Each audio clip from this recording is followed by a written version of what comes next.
Good morning, everyone. Thank you for joining us today for our festive special for 2025. With over 100 people now joining us, hopefully everyone will enjoy the day.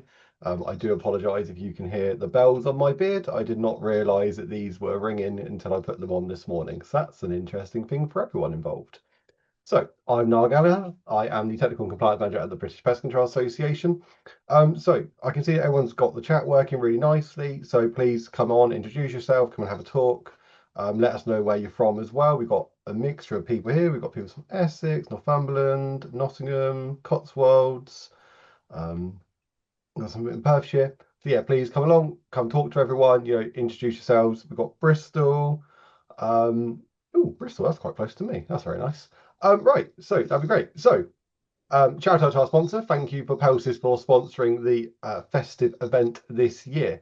So, there is a slightly different thing for this one. As we are going through the presentations, there will be some mice, and you need to count the mice on the presentations. And at the end of the form, you're going to have a feedback form. And on the feedback form, if you put in the amount of mice that you found throughout all the presentations, and then you'll be entered into a prize draw for a £50 Amazon voucher. So, and then we'll pull all the names with the right hat, all the right names from a hat once we've got them all collected. So, yeah. So don't forget Christmas mice. Look for them, win money. Great. So, we're going to quickly run through the agenda now. So we're going to kick off this morning with Anna Mollins from Veritas Pest Consultancy. She's going to talk about some bird netting and how we can design the structures for bird netting. We are then going to have a face fitting testing talk by Paul Wilson from GVS. We're going to stop for a quick comfort break for about 10 minutes or so. Then we're going to kick off with today's sponsors, Pelsis. And Sophie's going to be doing us a talk on a moth full of stuffing. And then we're going to have a yellow-legged hornet update with Dan Etheridge from AFA. And then we'll hand over to Rosina to do our end-of-year wrap-up. So for those who haven't been on here before, when you registered, you would have had your CPD points put in. So these will automatically be added. However, if you are watching these back, you'll just need to make sure you add them yourself. So either through BPCA registered or through your basis prompt or British Pest Register if you are using them as well. So I can see everyone's got the chat working very well. I can still see people. Oh, Cornwall, very nice. Sunny Devon. I'm surprised it's sunny in Devon because it is not sunny in Somerset. So you must have got my son. So come along, talk to yourselves, introduce, and that is for you to talk amongst other people. However, if you do have questions for your speakers at the end, there is a Q&A function. So please make sure you use the Q&A function. We will try and keep an eye on the chat as well to catch any questions coming through. But sometimes if it's quite busy, we might miss some. So please remember to use the Q&A function if you have any questions for us. So charity, for most people who may know that we support Trussell Trust, which is our charity, we've donated 261 kilos of food to them this year, and they distribute food to food banks throughout the UK as well. At the end, you'll be directed to a donate page. If you can, please donate, and we appreciate everything you can do to help. And before we kick off, we've got a couple of events coming up in January. I know it's December, we shall get Christmas and holiday season out of the way, but we do have 4 events in January for you to come and join us with. We have a members only webinar on the 7th of January with myself, and we're going to talk about goals, licensing, and changes for the new year. And we're going to do a bit of a general license update as well. We've got a keynote webinar for members on the 14th of January, which is going to talk about pest equipment and maintenance. Then we have our full-day training forums this year. So our forums, our physical forums have now changed slightly, where they're a whole day event. So the morning is the same part as you would be used to. However, in the afternoon, we have training as well. So there's more chance for CPD, more chance for practical training. So please come along and join those as well. And then we're going to have another digital forum on the 28th of January. So I'm going to stop rambling on. I'm going to introduce Anna, if Anna would come up to the stage and join me. And I will pass you over to Anna.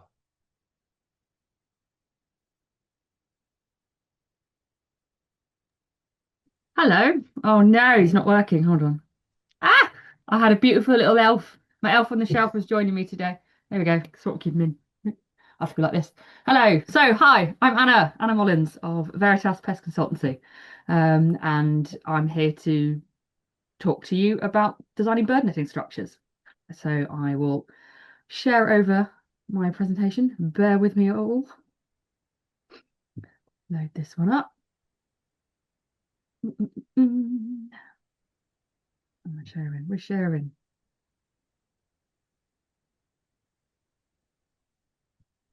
Okay. Okay, this elf is going to be a bit annoying, isn't he? He's going to have to be beheaded. Okay, so designing bird netting structures. This is, I'm going to shout now, this is a snippet of a larger talk or training session that I will do or do because there is so much that is involved with bird netting and how many components and sections are all linked to each other. Um, Being able to kind of give everybody a full oversight of bird netting in half an hour in the manner that I'm kind of aiming at, then it's just not feasible. So this is like this. I'm going to go as far as I can with this, and hopefully you guys will learn something from it, and you'll gain some insight, and it, at least help you with some steps. So with all bird netting, all bird management, as BPCA members, we need to follow our code of best practice. So though you may have customers and clients deciding that they want bird netting straight off the bat, we still need to follow our hierarchy of controls. So first two options before bird netting, we have got environmental controls and scaring and dispersal. So making sure that you're documenting as you're going through your bird management structure as to why you've ended up on bird netting as a solution. And often it is a very, very feasible solution based on nesting goals, for example. But by documenting and following your codes of best practice, then you're covering all bases and ensuring that you are doing everything under the codes as you should. When we talk about nesting birds, we have to remember that obviously all wild birds, the nests are protected. And when we say nests, particularly over the last few years, specifically, as soon as birds, this is the definition from Nature Scott, by the way. As soon as birds start to settle and scrape out a depression in the ground, or to bring in, move, or arrange nesting materials, you can consider that they are nesting, and therefore that destruction or removal of that structure could only be carried out under license. Now, obviously, we all need to be aware of our general licenses, depending obviously where you are in the UK, obviously devolved nations. So we need to be mindful, and a big reminder that they are going to be re-released in January. So what we are and what I am teaching or talking about now may not necessarily be relevant in January, the 1st of January. So watch, look at your licenses, be prepared, and just listen out for more training and updates. BPCA always provide an update with regards to the general licenses. But this is a really big highlight that minor nesting material is part of protection. So being aware of the actual arrangement of a bird and how they're kind of structured in their nesting seasons, it's really, really critical to know that just because there's a little bit of material there, it is protected. And this little image I've got here is I don't have many because they're not so much fun to take, but gulls particularly can put almost barely anything into their nesting structures. Their location is why they are where they are, but it is very difficult to sometimes tell what is bird nest and what is just detritus, what is natural weed growth upon a roof. So being very mindful with your surveying is a key part. So on to bird netting. When I talk about bird netting at the moment, we're talking about the design stage. So designing bird netting, this is before you even going into installation. This key part of bird netting is it's so important because it will protect you in so many ways. The reasoning behind our design of a bird netting before we even go anywhere with any of it is both for you, your client, and the wildlife itself. So by designing in advance, you're protecting yourself by making sure that you are setting up a installation that has longevity. So you have made sure that by surveying correctly, by looking at these little features, designing your arrangement of structures, metalwork, etc., you are ensuring that this will last for a long period of time. That's both obviously protecting you and the client. Calculating your costs. It is very easy to fall into a per square meter. This is how much it will cost me per square meter to do this roof, to do this canopy. It is, if you don't complete this design phase first for every single job, you will suddenly come across situations where you are going to be making losses, or you are going to be outpricing yourself because you are not looking at the design and deciding what exact materials. When I say exact, we still obviously have a buffer, but the per square meter does idea of this is how much it will cost for a net on this roof because of the surface area, it's just not a feasible option. So getting your design in is going to help you for both aspects financially. It provides you with early indication of complex areas. So sometimes when you get a roofing structure, you're on a roof or even on a canopy or any scenario over a lake, for example, eh, by going through these stages in design that I will go through later, you will pick out those odd little areas which, if you decided to do it and look at it on by the time you're installing, suddenly you're coming up to these difficult situations where you're having to spend extra time, you're getting in different materials to come in.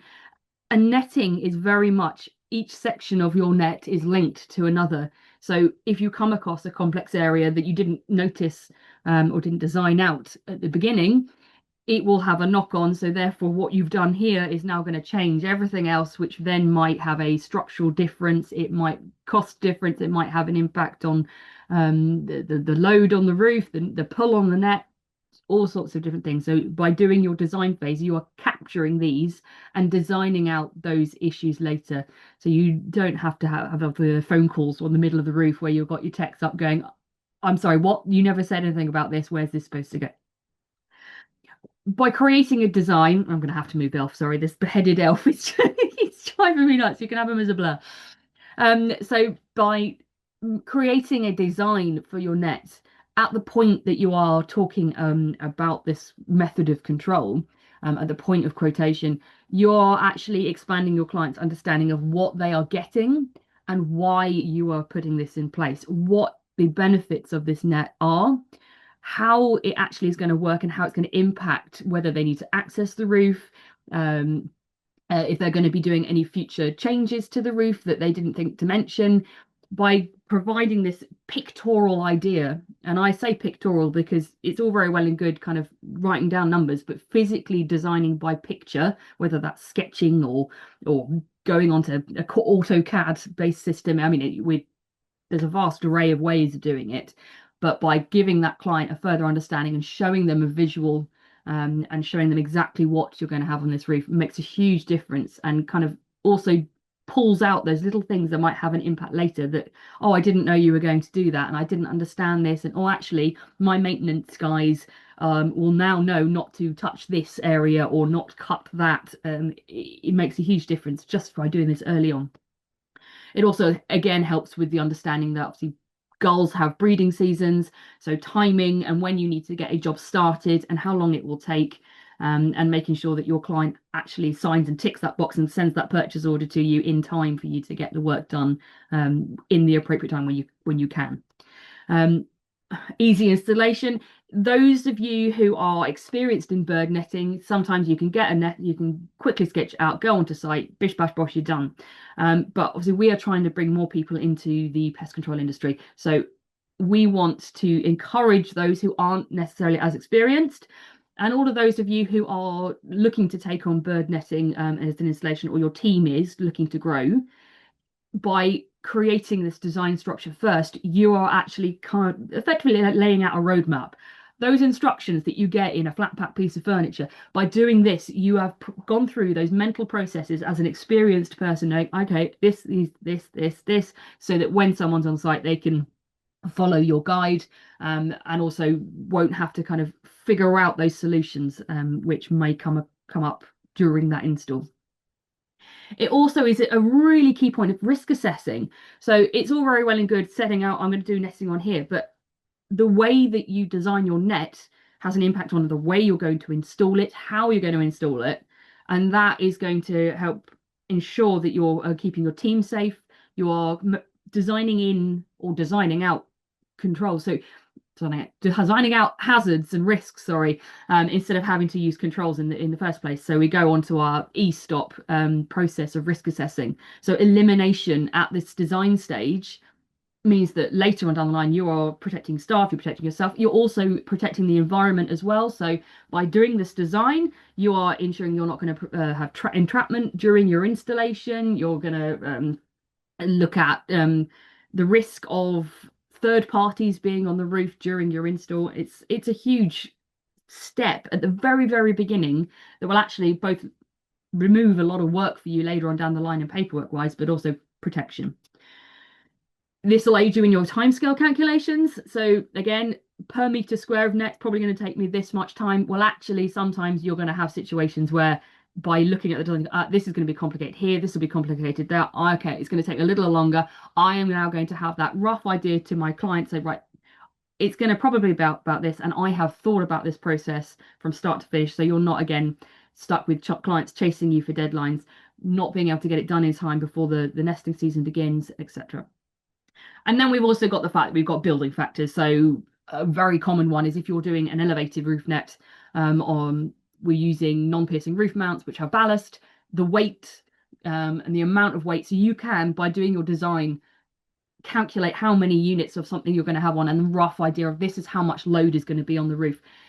It's not for us as I say it's not for us. It's not currently within our industry to know obviously all the engineering aspects of understanding roof structures and stuff. And that's when you get conversations with your client and getting engineers potentially involved if it's necessary, depending on what the substrate is you're going into. But by understanding some of these features during your design, okay, this is an unstable area. I now need to think of some other solution here that's beyond the standard. Okay.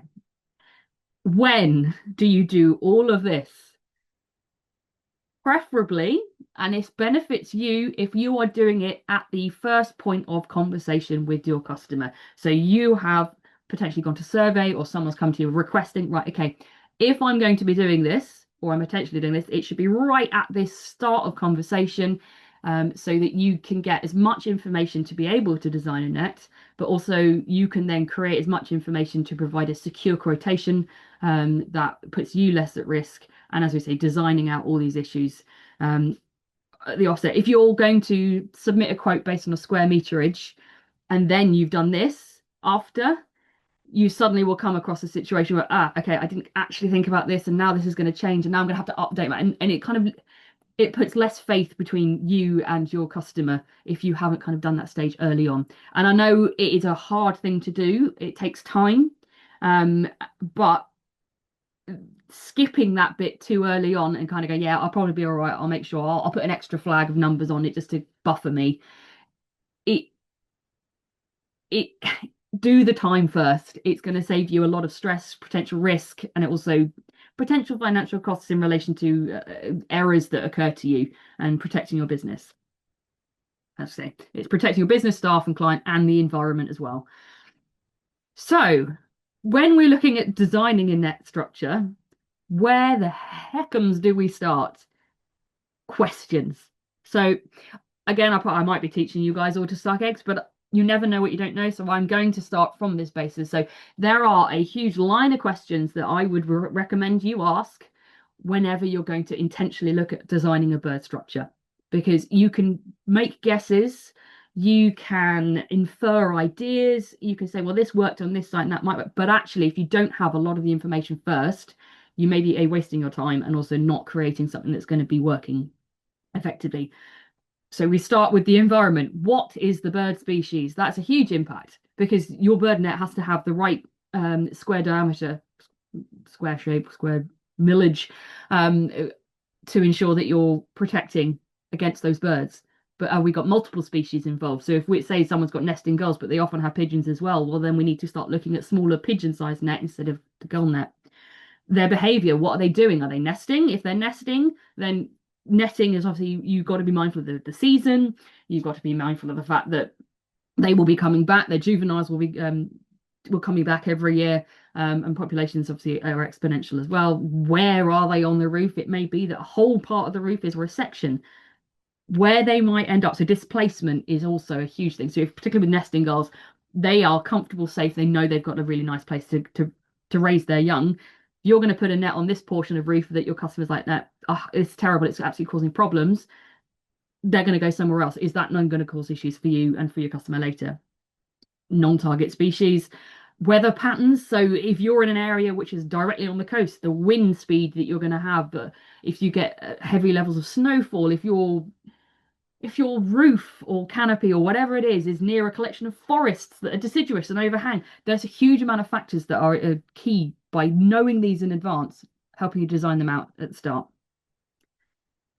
Where are we going? So the building itself, where is it going? So here we've got a little picture of a canopy. So it may be you're just protecting from roosting pigeons coming underneath and you're looking to go for that. It may be that you've got an entire roof area that's a huge structure. It may be a small portion, which is a high risk area for your customer. Like, I just want this section sorted because it's high risk. Okay, understanding where it is, the substrate, how you're going to put mechanical fixings, what you're going to be doing in terms of you doing the install, but also the client if they want access. So elevation, a lot of times you've got people with roofs that have plant and you need to be able to access underneath it. And by having that access, that's going to change your design dramatically.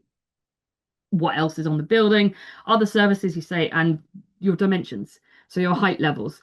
It's easy to go onto Google Earth and just have a quick nosy at the roof plan, but if you're not looking at the elevation and the differences between the plant as well as the actual different levels of the roof itself, huge impact to what you're going to be making. And then you've got to ask the client itself, I mean, what risk are these birds actually posing? So we've had situations where I've been in consultation with clients who've, they're pooping all over my staff car park. Okay. Is that related? The risk of that. Are we talking about the risk of trip hazards? Are we talking about slip hazards, the health risk impact here? Or is it just because it just doesn't look very nice? By knowing what the client wants, how much they're willing to pay, or how much it's costing them. So solar panels, for example, that are needing to be cleaned every month because of guano. Okay, that's costing you X amount a month. So therefore, netting is a viable solution because netting isn't a cheap option. It is a fantastic option, and it is valuable in terms of the long scale, but the outlay is quite large in the offset. So if someone's got birds pooping on someone's car park and they just don't like it, when you're proposing and setting up this design and you come for it, okay, are you sure you want to go for netting? Can we try these alternative methods which aren't as good and we know they don't work because we've gone through a hierarchy, but they are having an impact that isn't as costly. And a key thing that people miss a lot is, are they willing to have regular maintenance?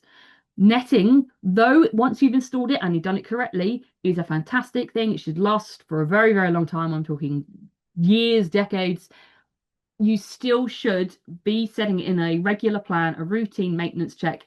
And that could be something either you can teach the site to do or you are going in regularly. So are they willing for having you going back, inspecting the net? You could do this as a force majeure, like whenever there's bad weather, specific about it. Okay, we'll come over at these times. Are you willing to be to pay for this? Or it can be a part of your regular contract. Okay, we've now added this in, and we can do emergency quick repairs. Because if you don't have that maintenance in place and you're not looking at that net regularly, other people coming in and slicing through your net or cutting wires, you are then risking the strength of the entire structure, but you're also risking the safety of the wildlife that could become entrapped, and therefore the client or yourself, because you've installed the net and you're still on contract with them, you are risking the fact that you could be prosecuted for something that's happened, causing undue suffering to birds that are trapped within this bird structure. So maintenance regular, and clients, they don't have to agree to it. If they're willing to take it on, get them to sign a piece of paper, say, right, this is all on you now. But you guys know what professionalism is, you know what you're doing, and you know how to do a good job. And just by explaining and showing this with your design at the first conversation goes a huge way to keeping that keeping that rolling contract going. Then you've got to kind of go introspective. How many staff have you got that can install a net? One person installing a very large net over a long period of time is going to take ages. But if you've got multiple teams who know what they're doing, their experience level, their equipment, what have they done before, that's going to have a huge impact on your cost, time frame, and also what you may decide to do and how you may decide to do the net. And do you have the working capital? So if you've got a large netting structure, there is a lot of material that you need to buy, particularly if you're using roof mounts that are non-piercing that are weighted down. There is a large outlay of material costs at the beginning, and particularly large clients, obviously, they will have their 30, 60 day, 90 days. If you don't have a very long term an account with whoever you're getting your materials from, you've got a large outlay at the beginning that's going to hold onto your cash for a period of time. So be mindful when you're doing your thoughts. Okay, can I physically finance this for that period of time whilst I've done the install and waiting for that invoice to be paid, and hope that the customer doesn't delay the payment even further. So protect your business this way. So you've got all this information first. I'm hoping I'm keeping up on time. Um, get your ducks in a row. Do all this first before you even start doing, I'm now designing. All this information, laying it out in front of you, you will refer to when you start designing a net structure. Because all of that, okay, I think of this idea. Hold on, I got to think of this. I've got to go. And you're referring back to all of this information. And it means that your quotation, your proposal will be a solid, it covers all aspects, and as we say, protecting you, protecting the client and the environment. It is all part and part of the parcel of being a good pest management professional. Right. Now we get onto the fun, I say fun, the more interesting part of it. So this is where we now start getting into the gritty part of designing netting. Now, this is where I'm telling you, this is a snippet of a large talk because so much of netting is all very much linked to each other. So we'll see how far we go in terms of timing and how long I can keep you guys engaged as well. I'm hoping. Normally I'm doing this in a room and we've got lots of activities going on and you're kind of getting to understand a lot of stuff, and you'll see why in a minute. When you first look at designing your net, get visuals. It's all very well and good and saying, oh, yeah, I've got a net. It's about this wide by this wide. If you can't see and mentally understand it and sketch over what you've been given, or understand those components of a roof that you didn't notice, these could be visuals from the customer. So site plans are hugely important. Really good if you can get them. The architectural drawings can sometimes be very complex. So understanding an architectural drawing, it's worth having a bit of practice with, or speaking to someone who has got more experience who can support you with it. But they give you so much information, particularly in terms of what you're fixing into, the mechanical parts of a roof, areas of risk, and often they are at scale dimension. So by looking at an architectural drawing, there is a definitive scale that you can work to when you're calculating your measurements for your bird net. Google Maps and Google Earth, I love it. You live with it. I mean, Google Earth particularly, you've got the option of 3D. It doesn't give you exact measurements. It doesn't give you perfect answers, but it is a great starting point for you to understand and see areas of the roof. Like, okay, there's plant here, there's plant there. And this does mean that you can start looking at doing your design or your quotations prior to attending a site for a survey. But I still always recommend going to site to survey, because there are lots of little bits of information that you will glean, and understanding your site is a very key point. You may not have any of these and you may just do the survey. Go and take as many billion pictures as you can of that area that you are netting. And these are distance photos, close-ups of little areas of complex things you think, oh, that might be a bit awkward. We don't know that until I start pulling this information together and knowing what I need to make this design net. So you can go for highlighting areas of plant, measuring the plant. You can go for the walkways on roofs, man-safe systems that are in place that you can't interrupt. There are so many parts, and this counts for canopies as well. So just by going onto site, putting your camera up and taking shot after shot after shot, you can give yourself a good plan of what it is you are covering. One little picture that a customer sends you, it's feasible, you could make it work, but you're not protecting yourself, you're not saving yourself from the design and that cost, the implications of it.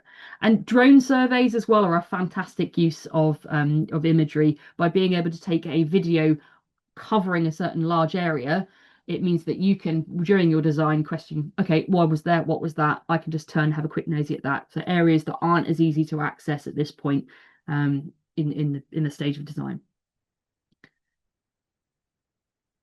And this is my beautiful, I'm hoping that my mouse is going to work on this, highlighting 2D drawings that you are sent are not always a useful tool, because you will never truly understand the levels and the differences in height of areas that you are trying to net.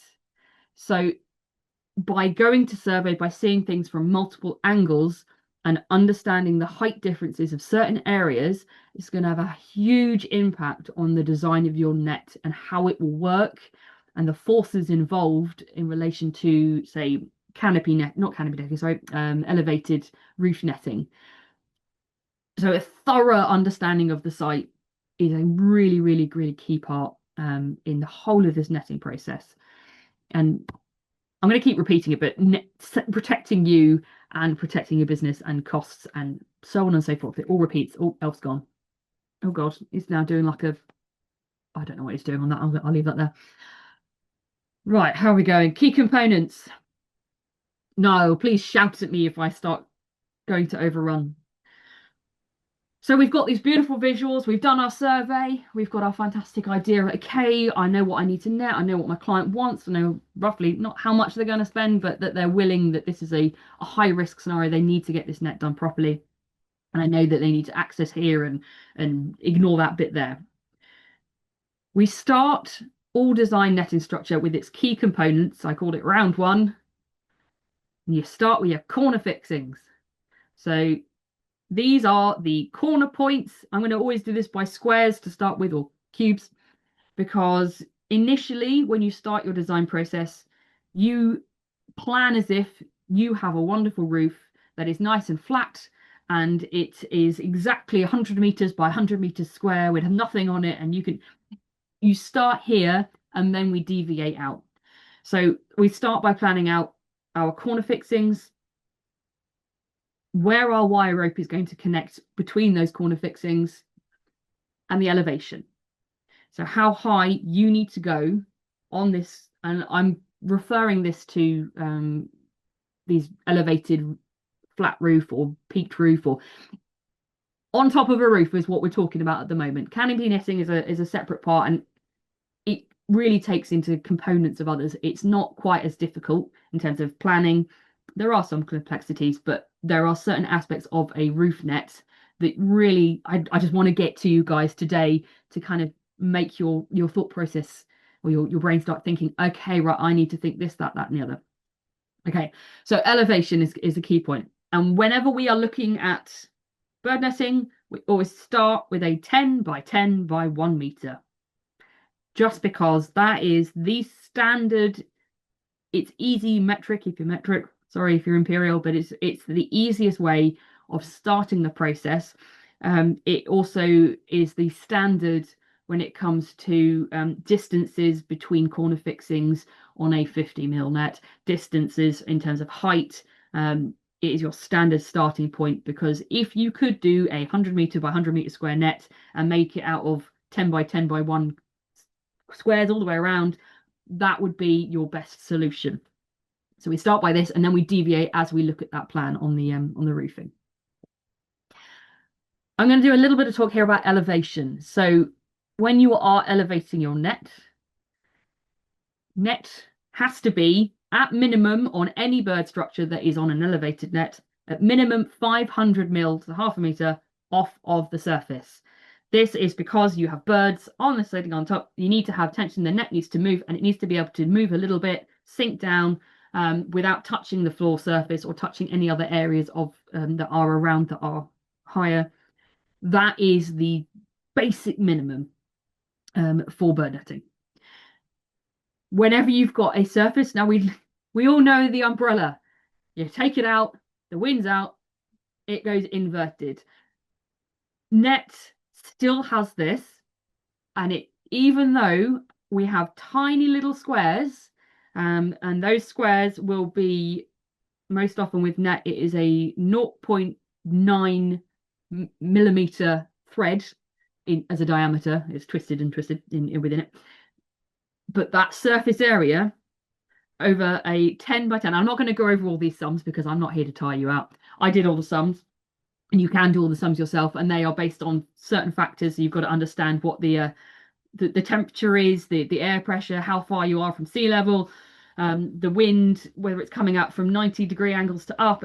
There's lots of science behind it. But if you were using a 50 mil net, so this is 50 mil squares, pigeon size net, over that 10 by 10 meter area, with wind gusts of up to 40 miles an hour, that's an average bad, windy, stormy day.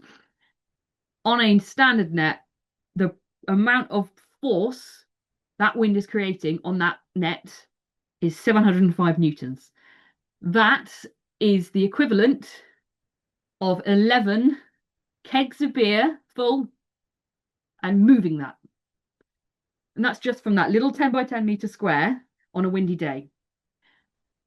I'm hoping that this highlights the importance of knowing that there are forces and strengths involved, and you need to be mindful of this when you're doing your design for your net. If you don't understand the fact that you've got these forces involved, it means that when you go to design your net, you're creating a potentially very flimsy structure, something that is the umbrella, which will pull on certain areas and damage the roof, damage the structure itself, cause all manner of issues.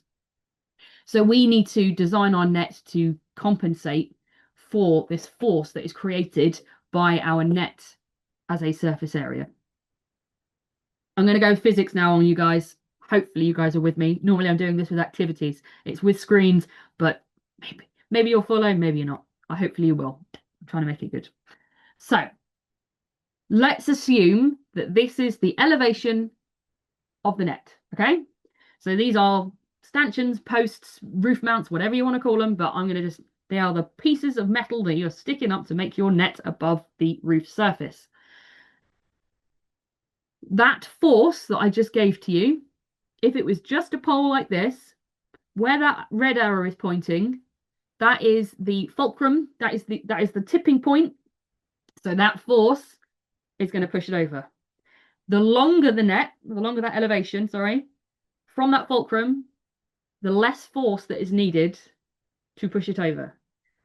So let's assume, and these aren't percentages based on the numbers that I gave you earlier, this is just an example idea of trying to help you understand the difference. So we've gone from 1 meter, taking all of that force to topple it over. You only need half the amount if it's going to 2 meters, and a quarter of the amount of effort to tip over something that's 3 meters when it looks like that. If anyone remembers Star Wars, same principle. Luke Skywalker wrapping around the AT-AT. You're making a change in the center of gravity. So this change in the center of gravity is what causes the tipple. And if you can adjust that center of gravity so the force on it is less because the center of gravity is pushing it backwards, this is where roof mounts and you planning your roof design is important in making sure everything doesn't fall down.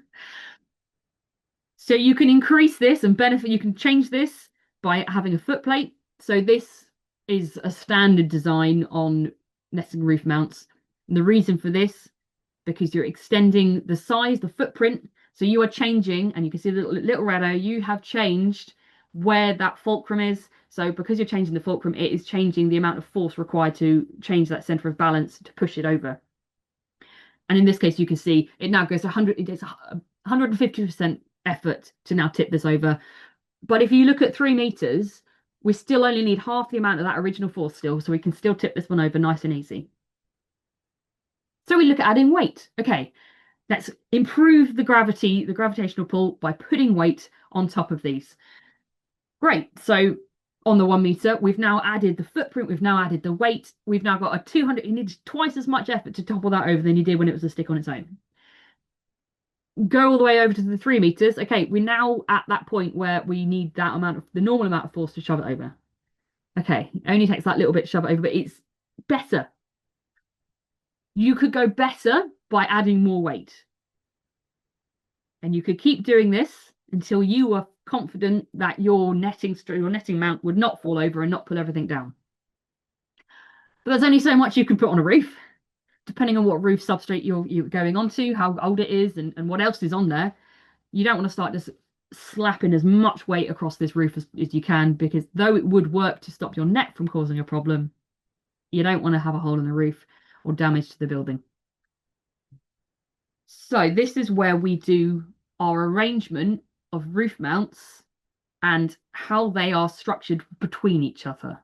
I really hope everyone's following. It's so much easier when I've got things to move around with you guys.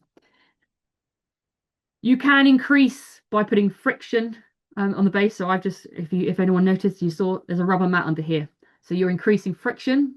So that is another way that you can help stop this from the force from toppling. But the most key part is our wire. So we use our wire rope on netting, most partly to drape your netting over, to secure it, to make sure it doesn't just randomly fly off. But we are also using this as a force dispersal or a force equalizer. So the pressure that is being pulled in one direction, and I'm going to, for these examples, to show you as if it was coming that way. So if this pressure, whatever force it was, this wind that was pulling on that net is pushing it this way, you then need to have a counterforce.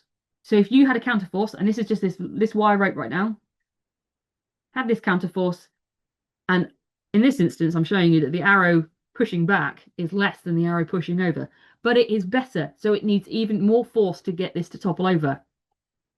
We can improve this by tensioning. So by making sure we're using not just standard steel wire, we're using 7/7 strand here. That's twisted wire it is under tension, creates more pulling force.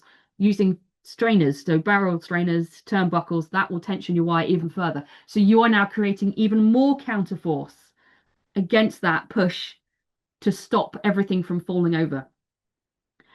Now this is only so good as each segment. So if you've gone and done that, it's now got loads of counter force this way. But what if the wind comes from the other direction and starts pulling the net from that side? Okay, so we now need to, and I don't know if you can see it because it's covering up mine. I'm going to move our faces. You've now got a barrel strainer on the other side. So you are now creating force tension on that side. So everything is under tension from directions where the wind is going. So we've got this way and this way, okay, left and right. But we don't live in a two-dimensional state. So we now need to look at every direction we can possibly think of. Now, I love this diagram because it always makes me laugh in my mind, watching two guys on a tractor pulling a cow. Imagine your tractors. These are these tensioned wires. By pulling from two directions that are perpendicular, you create a resultant force that is a diagonal. So our netting structures, with this cross-section option here, we have created exact force against. So along those lines, they are pushing back. But because you've got this tension across every single one of these lines, you are also creating force that is pushing in between them as well. So if you have one run of wire, it is not spreading and sharing load. We go even further in the fact that I'm going to go back a sec. If you look at the bottom of our roof mount, so this is that first design we were looking at. Great in terms of its direction, but now we've got pull from different areas. We need to make it so that it is even and spread over. So if you're using net structures and net mounts that are narrow and you've got pull from other directions, you are risking that center of gravity not being fair and evenly spread. So by making a wider footprint, you are now increasing the center of gravity to kind of even across all. So in all directions you're pulling, it's not going to fall over. This one roof mount for this pull of effort can't compensate for the entirety of all this. So if you've got a large 100 meter by 100 meter square, we're going again. Oh, am I crashing? We're still going. I look like I've crashed. This 100 meter by 100 meter square, lots of these different components. That load, the amount of net we're using is increasing, but we need to share this load out. So by having multiple roof mounts, so having lots of sections, you are now sharing the load. So they are each equally, depending on how it's fixed. In terms of accurate physics, it's not going to be accurate because Nothing ever is perfect in terms of when we go on a roof and put things down, but you are sharing out this load amongst these roof nets, roof mounts. So by stringing wire and running tensioned wire from every single section, so between each of these mounts, you will have one barrel strainer to tension that, and the next one will have a barrel strainer, and this direction and that direction. You are protecting this entire netting structure from wind gusts from all manner of directions. Enjoying my hand signals now. You are protecting from movement. You are also sharing a load which isn't reliant on those corner fixings, the first fixings that we start on, so you can't pull.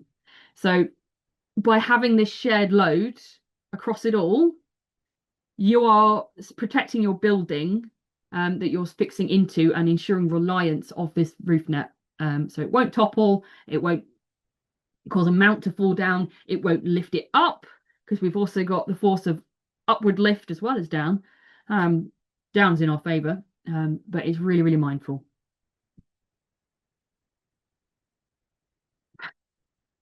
We're nearly there. So when we start looking at roof mounts, you could litter the roof with millions of roof mounts, over-engineer the whole thing, just so that you knew that it was safe, secure, and protected. But that's going to be way more expensive. It's going to add way more more weight to the roof. It's also going to give you even more time in terms of your install. So by planning ahead, doing your designs, and this is why we start with that 10 meter by 10 meter, because on average, it is the best set of guidelines, but that will never work on a roof exactly.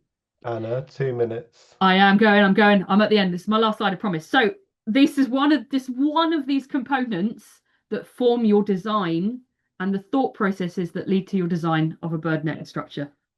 There we go. I told you I was near my end. There's loads more slides I could go to, but I'm stopping here because this is just a kind of a snippet, because bird netting as a design, everything is linked to everything else. So you kind of need to have that thought process and understanding as you go. I hope I haven't bored everyone with physics, and I mean, I love it personally, but I'm hoping people have gained some understanding. I enjoyed it, not that it So matters, yeah, but if there are any questions, I haven't seen the chat. The chat wasn't up when I was doing it because it always distracts me. no, that's okay. So we do have a couple of questions in the chat. So what I would do is if I'll post those into the chat and into the Q&A section themselves, and you can answer them by Yeah, typing. yeah, Is yeah. that okay for you? So we'll Okay. get those over there. So if anyone's got any additional questions now, Anna's going to be here sort of answering questions for the next couple of minutes in the Q&A section. But no, I Okay. Well, appreciate there it. is one in there that I'll go There for. So is, any netting or yeah. other bird control solutions compatible with snow removal from roof. This is a difficult one to understand, because there is no direct mechanical testing that has been done on bird netting and loads. Our industry, unfortunately, doesn't have this kind of backing behind it. When your client is looking for a bird netting structure, they aren't expecting, and there's no standards, there's no British standards, there's no specific set of guidelines in which you must test the engineering controls of this bird net. So by understanding the load that goes on it with snow, we're doing guesswork. So by over engineering our bird netting, that is the only way you can go as far as to hoping that it is a tool that you can use. You're designing out things like, so the elevation, get it low down as you can, so that you're not risking toppling, using the wider mill mesh so that you've not got collection of snow building. If it's on a small 19 mil, you're creating a platform for the buildup of snow. Same with other detritus as well. So there is no set way of doing it, and there is no true engineering. So this is why designing as best you can now and thinking this process through will protect you as a business. Was there anything else? I've got nothing else in my Q&A. No, nothing else at the moment, but if anything does come through, if you can pick that up, I'm sure everyone would greatly appreciate it. And thank you. I mean, I really enjoyed it. I know netting design is it's definitely an art form. I truly think it is, especially to do it well, which isn't going to fall over in 5 minutes' time. This is the thing. Most bird netting structures, they start out very well, but it just takes a bit of bad weather. It just takes someone having edited the net slightly, or just that little thought process, or a shortcut by an installer kind of going, you know what, this area, I didn't think about this in the time. I'll just do this. That's fine. It'll last for about 2, 3 years, but then the wear on, say, a wire, ping, gone. That's half the net strike, and that infects the entire roof and is causing so much liable issue. So don't take shortcuts. Is my advice. There we go. We'll get it on a t-shirt. Alan Mollins says, don't take shortcuts. As well as twisting and sprouting, guys, for Christmas. Wonderful. Thank you for coming along and joining us today. And I hope you enjoy your holiday break and hope you not work too hard until the end. No worries. Merry Cheers. Christmas all. Cheers. Thanks, Anna.